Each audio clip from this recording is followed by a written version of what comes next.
The crocodile was known to be vicious. The villagers were terrified of him, and it seemed like there was nothing that could change this. They called him the swamp monster because of his enormous size. His jaws were strong enough to crush a human skull with ease, and he lived in the murky waters of the river that flowed right through the village. Every so often, the villagers would find a corpse floating down the river, and every single one of them had the same thing in common: a bite mark and missing body parts.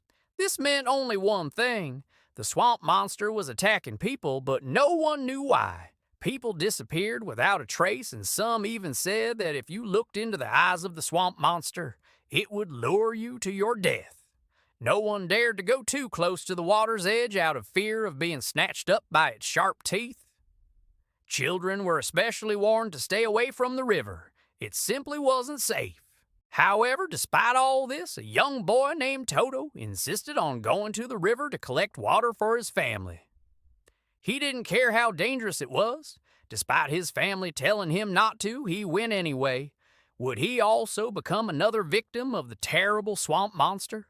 Or would he survive and live to tell the tale? It all started when Toto's mother fell ill, and the only thing that could cure her was water from the river.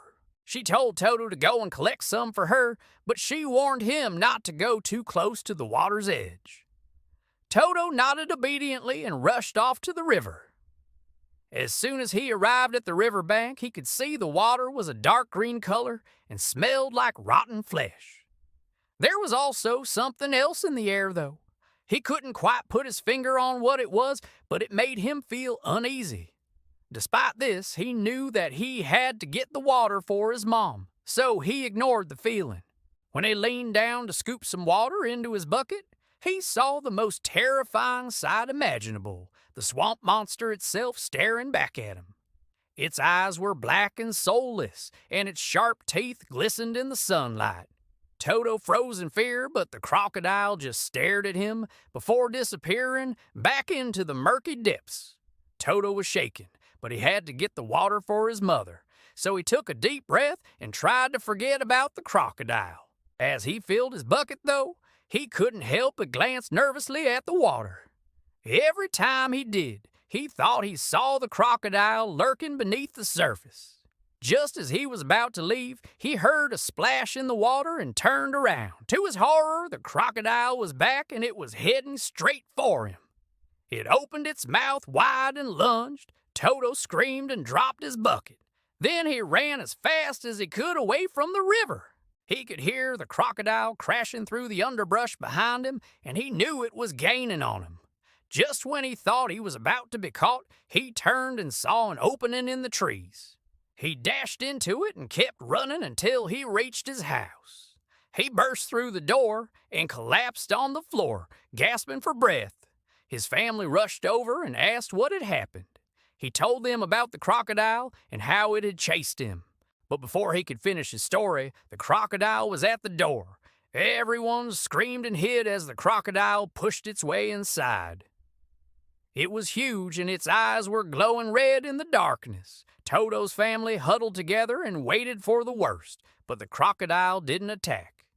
Instead, it seemed almost curious about them. It sniffed them with its wet nose and then suddenly bolted back outside. As soon as the door closed, Toto's family let out a sigh of relief. They had survived the crocodile attack. But Toto knew that wouldn't be the last time he saw the beast.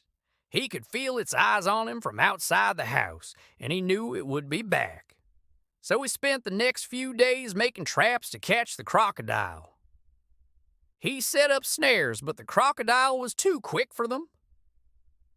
He tried setting fire to the river, but it just swam away from the flames, and when he tried to hit it with a spear, it dodged and snapped its jaws at him. Toto was exhausted from trying to catch the crocodile, and his family was starting to run out of food. He knew he had to do something else, so he sat down by the river and thought about what to do. That's when he had an idea. He went home and got a large drum and some rope. Then he went back to the river and tied one end of the rope to the drum. On the other side, he attached a large piece of meat. Then he placed the drum in the river and waited. This time, instead of waiting for the crocodile to come to him, he would lure it away from the village. It didn't take long for the crocodile to take the bait. It swam to the middle of the river and started beating the drum with its tail. Toto held on tight to the rope and let the crocodile drag him along.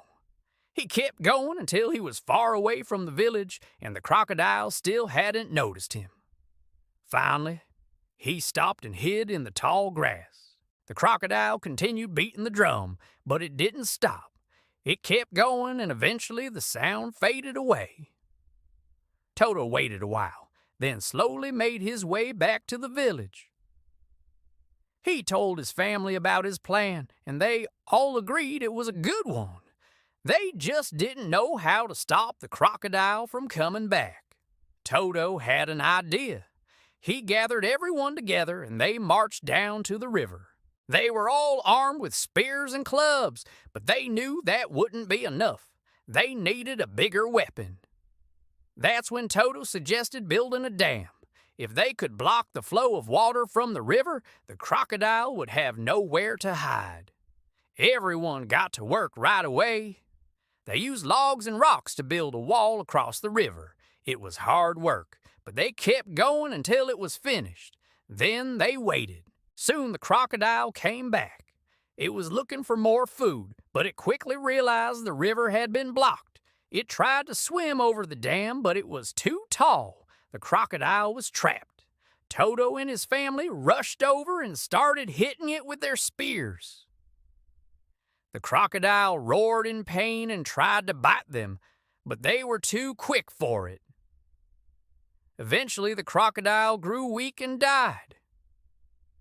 They pulled it out of the river and examined its body. They found that it was full of bullets and shrapnel, which explained why it was so aggressive. It had been wounded by humans upstream and was just defending itself. The villagers were shocked. They had been trying to kill the crocodile because they thought it was a monster, but it had been protecting them all along. They felt terrible about what they had done. After the crocodile was dead, they checked the river to see if there was any damage. They were surprised to find that it was clean and clear. The crocodile had been keeping the water pure. The villagers were ashamed of themselves.